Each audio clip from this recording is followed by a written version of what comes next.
Bonjour, bienvenue au podcast du bruit à mes oreilles. C'est ici Alex, votre co-animateur avec... Jack, l'autre co-animateur. Comment ça va, Alex? Ça va super bien toi, Jack? Ça va bien, t'as-tu passé une belle semaine? Oui, une belle petite semaine de congé tranquille. Ben, tranquille. On a fêté pas mal. Là, jeudi passé. J'étais pas là. Ah, jeudi, oui, t'étais là. Ouais, il était pas là. Vous voyez comment que ça fait? Je me rappelle, ouais. On s'est parlé de l'autre. Non. Kim, t'étais en congé souvent? Congé souvent, à chaque fois qu'on enregistre. Ok. T'as un congé à chaque semaine? Non, pas à chaque semaine. As-tu pris la magie?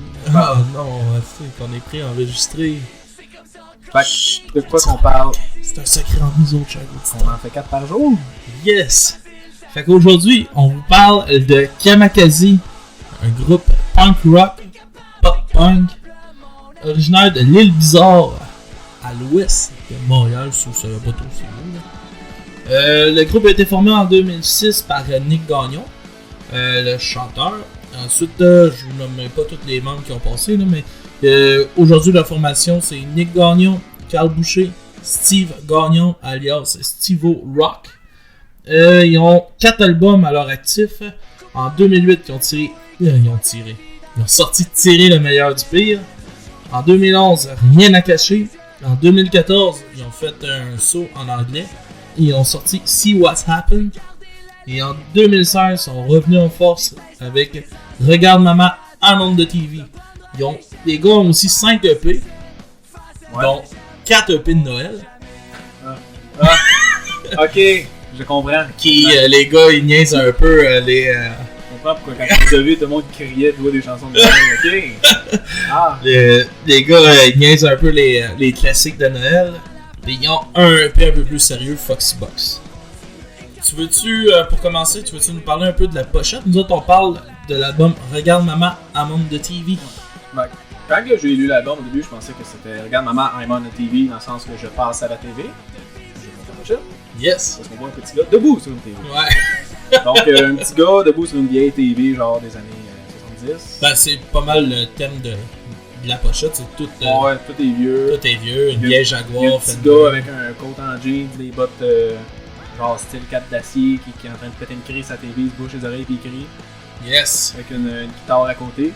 Une belle petite Jaguar. Moi j'ai l'impression que c'est Nick le chanteur qui s'est représenté petit, debout sur une TV en train de péter une crise. Je sais pas. Alors, ça a de l'allure, ça. Ouais. Chacun le. Je le pense. Je sais que sur la photo, c'est pas lui. Non, ça c'est sûr. Mais je le pense, Alex ne le pense pas. Mais je trouvais que ça donnait pas mal le feeling de l'album, tu sais, qui est quand même assez, je dirais, jeune. Ouais. C'est genre les paroles, ça parle. Ben tiens, on va se le dire, ça parle. Le 3/4 de l'album parle de peine d'amour. Ouais. Puis l'autre quart de l'album, ça parle qui est en d'amour. Ben, ça parle de révolte, ça parle de plein de choses, là, je pense. Là. L'album, là, il parle pas juste de ça. Ok, mettons, dis-moi une tonne qui parle pas d'amour. Fuck tout. Non, pas besoin. Mais non. Ok, tu m'as eu. Non, il parle un peu dans cette chanson-là, j'ai l'impression que ça rit un peu de ceux-là qui se disent anarchistes. Qui fuck le gouvernement, fuck le capitalisme, fuck ci, fuck ça, fuck. Pis d'après moi, ça niaise un peu ce mouvement-là. Là. Ok, ouais, le monde qui en met trop mais qui y pense pas vraiment. Là. Ouais, c'est ça. Sinon, comment tu trouvais que ça sonnait, toi? Comment j'ai trouvé cet album-là, man? Il est venu, là, comment je pourrais dire ça? Quand See What's Happened est sorti, j'ai trouvé qu'il avait pris un virement beaucoup plus pop. Ok. Le côté un peu pop-punk était un petit peu plus mis de côté. J'ai trouvé intéressant l'autre album avant aussi. Mais là, qu'est-ce que j'ai vraiment aimé de cet album-là? J'ai l'impression que les gars sont revenus aux sources avec un côté plus punk rock. Dans le pop-punk qu'ils font, un côté plus punk rock. Ouais. Qu'il y avait dans Tirer le meilleur du pire avec des textes beaucoup plus intelligents. Comme dans Rien à cacher. Ils ont fait comme un mix de ces deux CD-là ensemble. Puis ça a sorti Regarde Maman en monde de TV. qui est un album, selon moi, excellent.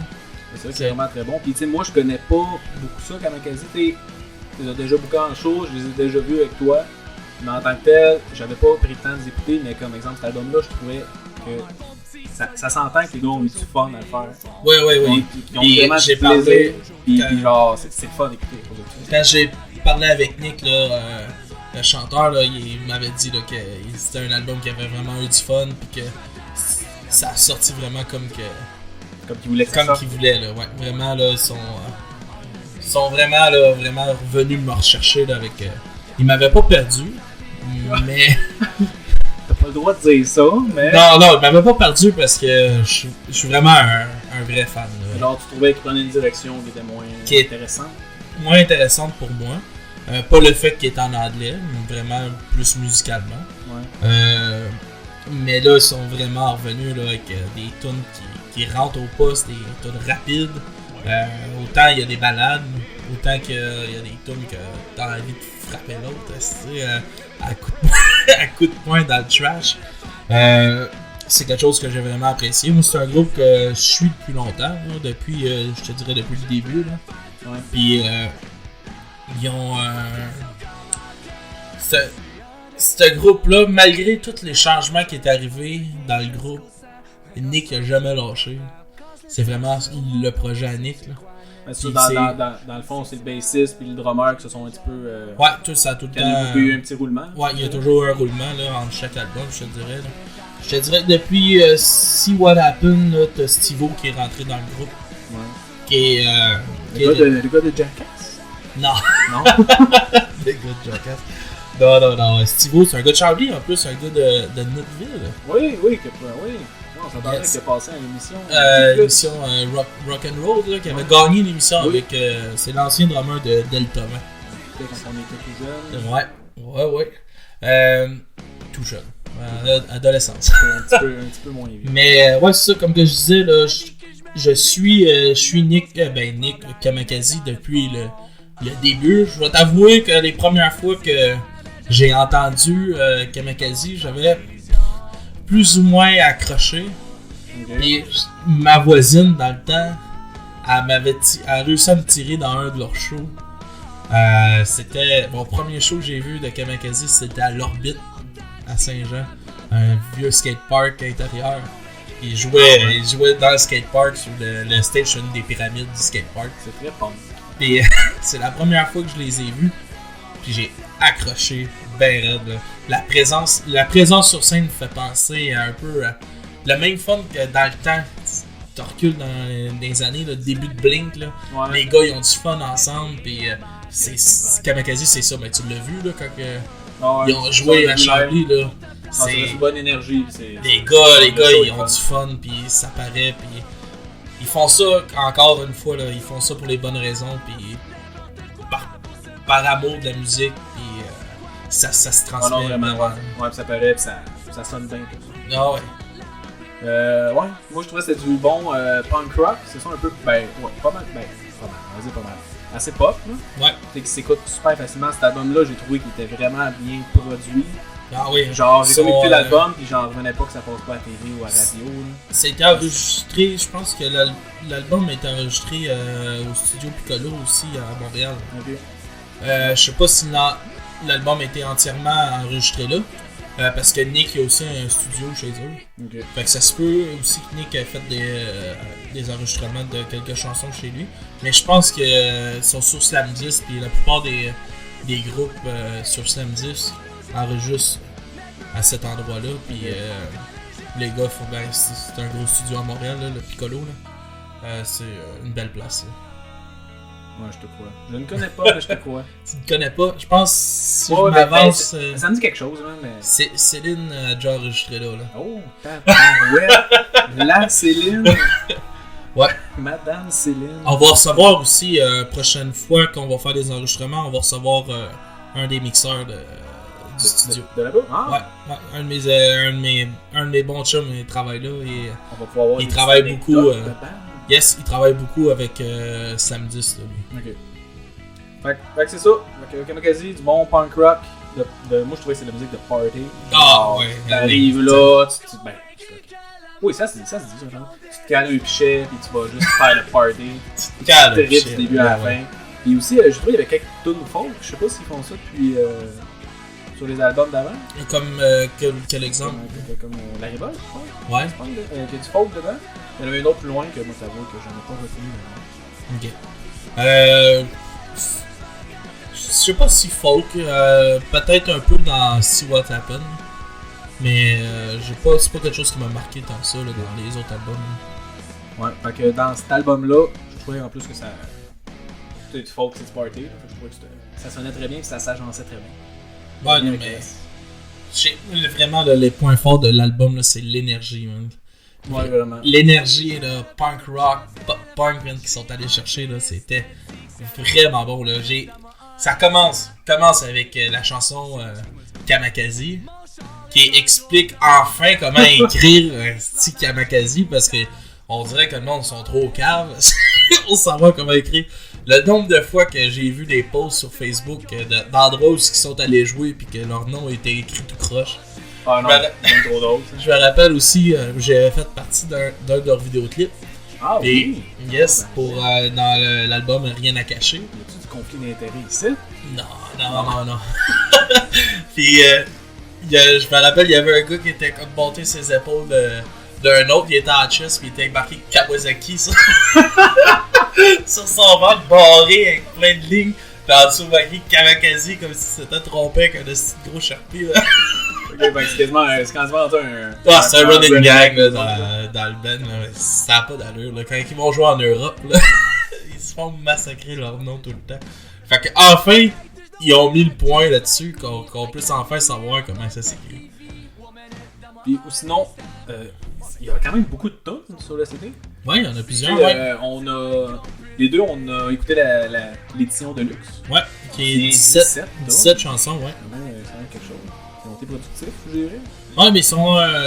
Nick et Lay, c'est Nick qui signe pas mal la composition de pas mal toutes les chansons. Là. Ouais. Puis Nick, il a une très bonne oreille musicale pour le pop-punk, puis punk rock.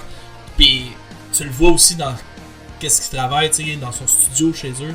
Tu vois aussi comme il a travaillé avec les Pistolets Roses qu'on va faire prochainement, dans le prochain album. C'est lui qui signe l'enregistrement de cet album-là.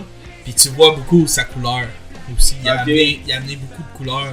Tu vois son son un peu qu'il a amené.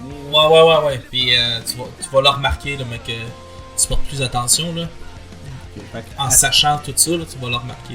À suivre dans un prochain épisode. Yes, pour les Pistolets Roses. Fait que c'est ça, Nick a une bonne oreille pour ça. Là. Ça paraît, il compose des beats accrocheurs, des ballades accrocheuses, tout. Ouais, ça, parce que les tunes sont vraiment joyeuses. Ouais. Puis on s'en parlait avant le podcast, ou même au début, je pense. Mais qu'il y a beaucoup de tunes de peine d'amour. Ouais. Genre sur les 17. Il s'est fait briser le cœur.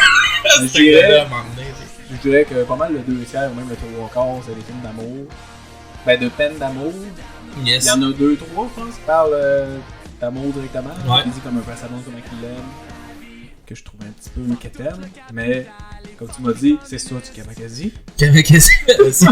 C'est ça du Kamakazi. C'est des chansons quétaines sur des bons beats, puis c'est le fun. Là. On l'a déjà dit dans le passé, ça fait tout le temps des bonnes tunes, des chansons d'amour, ok? Ouais, non, c'est sûr. Là, c'est un sujet universel. Mais tu sais, comme la tune Bonne Saint-Valentin. Ah ouais, quand on va chier son ex. Mais c'est tellement drôle. Je te dirais que je pense dans chaque album, il y en a une. Il y a une chanson de même là, qui envoie chier. Là, dans le premier, c'est comme. Il la traite de connasse. Dans l'autre, il la traite de salope. mais tu sais, dans leur Bonne Saint-Valentin, c'est tellement. C'est une des meilleures tunes de l'album. Super joyeux, super festif. C'est juste du gros, je me vide le cœur, c'est juste ça que tu mérites, c'est juste ça que t'es. Puis genre cette tune là, je la vois chanter ça, genre qu'on chante ça au karaoké puis on fait juste comme crier puis c'est juste comme libérateur. J'ai hâte qu'ils en sortent des versions karaoké. Là. Moi j'étais un fan de karaoké, là. Puis j'aimerais tellement ça chanter du Kamakazi. Là. C'est. On va faire des pressions. Ça a une bonne vibe. Là. Fait que pour ça je trouve l'album, c'est sûr que le point fort de l'album pour moi, là, c'est vraiment le retour aux sources. Là. Comme je disais au début, là. L'énergie du premier avec la maturité du deuxième, je pourrais dire. Okay. Oh. C'est beau. C'est beau, hein? Pour toi, qu'est-ce que... Tu qu'on parle un peu de nos tunes préférées? Ouais, on peut y aller, yes, on peut s'enligner là-dessus. Donc, ma tune préférée d'album, c'était le dernier de la version normale. La version de luxe, je pense que c'est la 14e. Ouais, 14e, yes. C'est la tune Tuyau brisé, qui parle en fait d'un couple, j'imagine de son couple, mais parle de lui, là, quand il a comme eu un drop dans son couple. Puis qu'il fallait comme tenir le coup, continuer, puis genre pas lâcher, puis ça allait s'améliorer. Ça, je trouvais ça super bon. La musique, la tune, je la trouvais vraiment bonne, juste là, comme justement, j'ai dit au début comment elle est produite, comment est-ce qu'elle est faite. Ça sonne genre. C'est une tune que je verrais passer à la radio, là, qui est quand même assez pop, là, mais je trouvais qu'elle sonnait super bien. Ouais, ben c'est. Ben, Kamakazi, en gros, ça passe à la radio. Fait que tu peux les entendre souvent à Radio de Québec ou quand il y avait Radio X là, à Québec, là, Radio X2, là, t'entendais souvent du Kamakazi là, qui passait sur leurs ondes. Okay. Je parlais plus à Montréal, genre à c'est quoi. Ouais, mais je pense qu'ils ont déjà joué à Énergie. Premier album, je pense que ça l'a joué à Énergie. Je sais qu'ils ont déjà tourné sur les radios à Montréal aussi. Ok. Tu me l'apprends? Je te l'apprends, mais ça me fait plaisir de te l'apprendre. Ça me fait plaisir de te parler de ce groupe-là. On parlait que t'avais des yeux pétillants là, quand tu parlais de Between. Là. Voilà, c'était à mon tour. Je vois toutes les étoiles, les milliers d'étoiles dans tes yeux. Moi, ma chanson préférée de l'album, c'était Sucker Punch, la deuxième chanson de l'album. Je trouve, qu'est-ce que j'aimais, c'est le rythme, qui est vraiment un rythme plus punk rock. Là. Oh ouais, elle rentre en dedans. Elle rentre au poste, là, Sucker Punch, là, tu sais. C'est un coup de poing dans la face, cette chanson-là. Là, c'est vraiment quelque chose qui m'a accroché. J'aime le beat, j'aime les paroles, j'aime vraiment tout le côté. Il y a même un côté un peu plus planant vers la fin de la chanson où tout est un peu comme le beat est ralenti, tout. En tout cas, je sais pas comment l'exprimer, là, mais j'ai vraiment trippé cette chanson-là. Là. Ça m'a vraiment, là, à partir de cette chanson-là, c'est là que j'ai fait comme, ok, c'est revenu comme le premier CD, là, l'énergie du premier CD est revenue. Puis là, plus que ça allait, plus que c'était comme ça. Puis on aurait dit que l'ordre du CD, mettons comment c'était monté, c'est aussi comme dans le premier, tu sais, ça part, c'est coup de poing d'en face, après ça, c'est une petite descente, là, t'as des 2-3 balades. Par ça, paf, ça repart là. Ah ouais! Pour finir l'album. Il y a pas mal de variations, mais c'est bon. Ouais, c'est vraiment là, moi, c'est quelque chose que j'adore, puis quelque chose qui fait la force de Kamakazi, là. Les continuités dans l'album.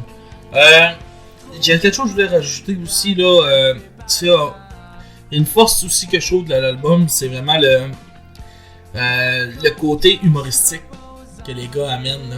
Ouais. C'est comme dans Masochist, là, que coupe-moi les deux couilles, et 4 mois arrêt, et 4 mois fesses, puis mange-moi arrêt. Tu sais, ils ont tout le temps un côté humoristique comme ça qui me fait bien apprécier les albums de plus en plus que ça va. Ils ont tout le temps gardé ce côté-là un peu qui fait comme un peu ado, tu sais, qui va bien dans l'énergie punk rock, pop punk. Là. Si on peut y aller avec ta chanson que t'aurais peut-être un peu moins aimé.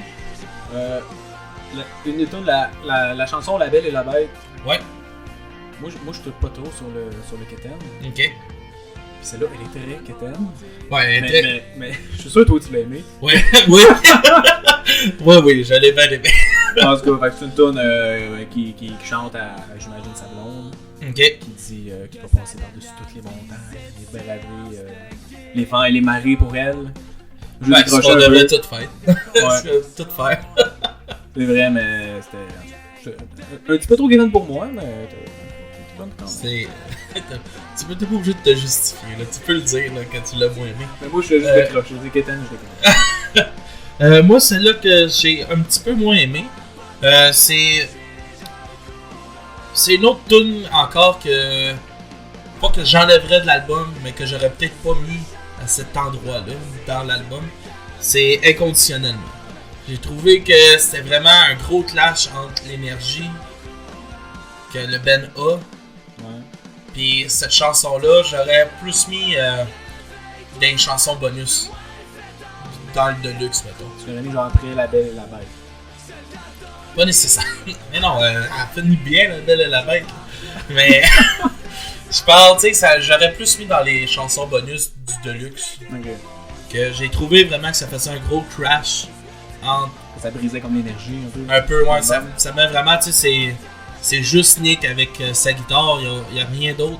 C'est une super bonne chanson, mais je trouve que c'est la chanson que quand elle arrive, souvent je vais la skipper, passer à. C'est La Belle et la Bête qui joue après. Ouais. Mais c'est souvent ça. C'est une chanson que je vais peut-être passer par-dessus pour aller à l'autre. Puis c'est une chanson plus que j'écouterais comme ça, comme en bonus. Okay. Mais bon, ça c'est à mon goût. Je vais te demander ta note sur 10 de l'album. Moi j'ai vraiment aimé l'album. Yes. J'ai mis un 8 sur 10. Ok. Je trouvais que ça sonnait super bien. Un 8 sur 10, je trouvais qu'il était super bien produit. Oui. Je trouvais que ça il y avait une bonne énergie dans la musique en général. Ça s'écoute super facilement. Ça, j'étais quasiment étonné justement que je connaissais pas tant que ça, puis que ça sonne vraiment bien. J'aimais beaucoup les transitions, puis le petit le son de party. Ouais. Ouais. Puis point négatif, je dirais une petite redondance dans les thèmes. Je trouvais qu'il y avait trop de tonnes de peine d'amour. Mais c'est sûr que c'est très inspirant. Yes. Ça fait un peu l'essence de Kamikaze aussi, je trouve. Moi, je donnerais un 9 sur 10 à cet album-là. C'est un album qui est vraiment venu me chercher, quand que je l'ai entendu, tu sais, j'ai fait tabarnak, ils sont revenus en force, là, vraiment en force avec cet album-là. Un album qui rentre au poste, un album plus punk rock que pop. Puis c'est quelque chose que j'ai vraiment aimé. Désolé s'il y a eu un petit coup dans le micro. Là, j'ai accroché ton micro. J'ai accroché mon micro avec mes grands mouvements de main. Mais ouais, c'est quelque chose que j'ai vraiment aimé là, de l'album, là, le retour aux sources, puis les textes intelligents que je me répète là, depuis tantôt. Là, je parle de ça, là, mais c'est vraiment, vraiment le point fort que j'ai trouvé de l'album. Puis c'est un album que j'écoute souvent, que j'ai appris par cœur. On dirait que tout s'enfile. Là. C'est facile à savoir là, où ça s'en va. Fait que c'est quelque chose que j'ai vraiment aimé. Fait que pour finir l'album, pour finir notre épisode, on va mettre nos deux chansons qu'on a préférées. On va y aller avec Sucker Punch puis Tuyau Brisé. Tuyau Brisé. Oubliez pas d'aller sur notre page Facebook, liker notre page, partager. On est sur iTunes, sur Google Play, sur Podcast Addict. On est propulsé par Balado Québec sur le web. Fait que vous pouvez nous trouver à tous ces endroits-là. Laissez-nous un commentaire. Laissez-nous sur iTunes, laissez-nous un petit 5 étoiles. Faites les demandes spéciales, on aime ça découvrir des nouvelles affaires. Fait que on vous revient la semaine prochaine avec Les Pistolets Roses, le dernier album, l'album 15. On fait un lien avec Nick Gagnon qui a enregistré l'album. Fait que on vous revient avec ça la semaine prochaine. Passez une bonne semaine. Ok, bye tout le monde, bonne semaine.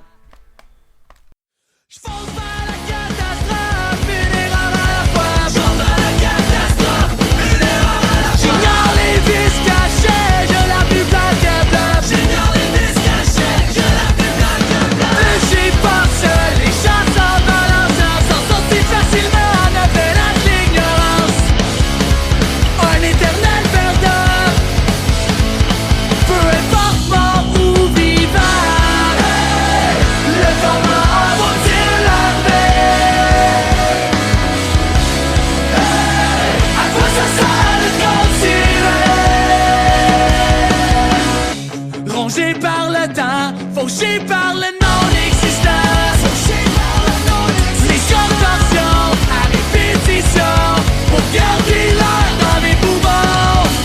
Une miette sur la table, parole plus coubliable, on s'en sort jamais tant qu'on ne voit pas le cash.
ne peut nous arrêter, on va se relever.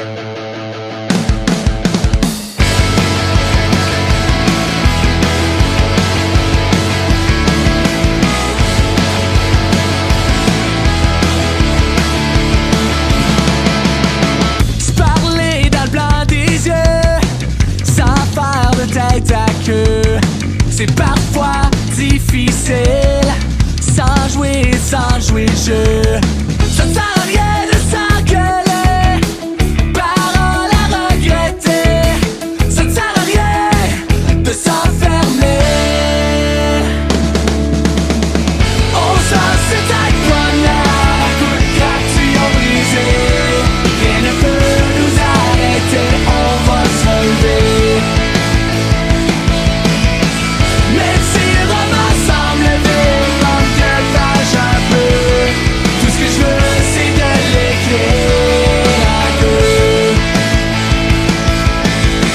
Tête froide en février, le printemps loin d'arriver, les feuilles prennent leur couleur, parallèle à notre bonheur. Il y aura toujours des pots cassés, quelque chose à réparer, à rebâtir, à remonter, c'est inutile de s'engueuler. On s'en sait à poignard, à coups de craquillon brisé, rien ne peut nous arrêter, on va se relever. Même si le roman semble vide, manque de page un peu, tout ce que je veux c'est de l'écrire à deux. Même le terrain vide, on peut tout bâtir à deux. Même le terrain vide, on peut tout bâtir à deux.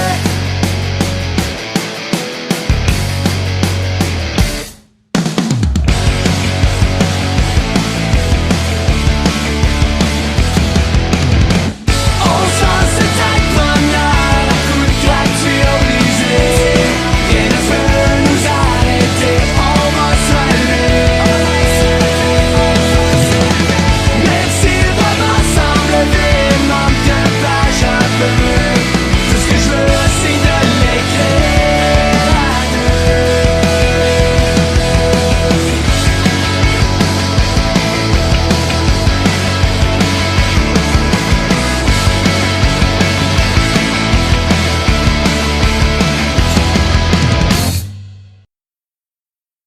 Pourquoi Daniel Grenier chante sur le chanteur de Kiss qui se maquille en chat? Pourquoi Daniel Grenier chante sur le drummer de Kiss qui se maquille en chat? C'est-tu parce que dans le fond lui aime ça Kiss? C'est-tu parce que son père il disait non écoute pas ça c'est de la merde? Là lui était comme fâché, fait que lui il a décidé de chanter sur le drummer de Kiss qui se maquille en chat. Voyons pourquoi le drummer de Kiss se maquille en chat. Ben voyons pourquoi le drummer de Kiss se maquille en chat. Ben voyons pourquoi qu'il fait ça, c'est quoi son rapport? Pendant que les autres membres du groupe sont comme en genre de dragon. Mais voyons pourquoi le drummer de Kiss se maquille en chat. Ben voyons pourquoi le drummer de Kiss se maquille en chat. Sur la scène, les techniciens de scène devraient lui envoyer une pelote de laine pour que le drummer de Kiss s'amuse avec. Et peut-être même des petites souris mécaniques. Et dans son bass drum, il devrait mettre de l'herbe à chat. Et dans la loge, une litière. Mais voyons pourquoi le drummer de Kiss se maquille en chat. Mais voyons pourquoi le drummer de Kiss se maquille en chat. C'est-tu parce qu'à un moment donné, quand il était jeune, il est allé dans un centre d'achat. Puis là, il y avait des jeunes femmes qui maquillaient des enfants en chat. Puis là, ben, il avait demandé à son père, papa, peux-tu me faire maquiller en chat? Puis là, son père, il avait dit non, fais pas ça, tu vas avoir l'air cave. Puis là, ben, lui, ça y avait fait comme de la peine. Puis là, plus tard, quand il est arrivé dans son groupe rock, il a décidé de se maquiller en chat pour confronter l'autorité parentale. Mais voyons pourquoi le drummer de Kiss se maquille en chat. Mais voyons pourquoi le drummer de Kiss se maquille en chat. C'est-tu parce que quand il prend son bain, il est le seul à être capable de se licher le cul?